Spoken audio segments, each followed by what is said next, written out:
ఆషాఢ మాసం అయితే అయిపోయింది. ఇంకా ఈరోజు మనం శ్రావణంలోకి అడుగుపెట్టాం. శ్రావణంలో వచ్చిన మొదటి శుక్రవారం. ఇంకా ఈ 4 శుక్రవారాలు వరలక్ష్మి వ్రతాలు చేసుకునే వాళ్ళు చేసుకుంటారు.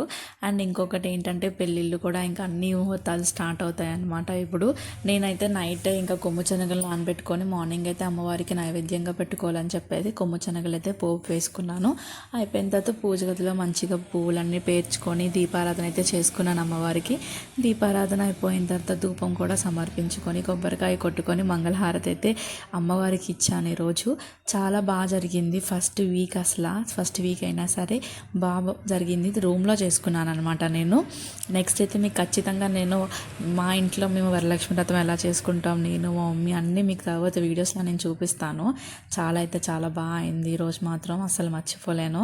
ఫస్ట్ వీక్ కదా బాగా చేసుకున్నాను ప్రసాదం అమ్మవారికి శనగలు పెట్టుకొని. అంతే ఈ వీడియో. బాయ్. శ్రీమాత్రే నమః.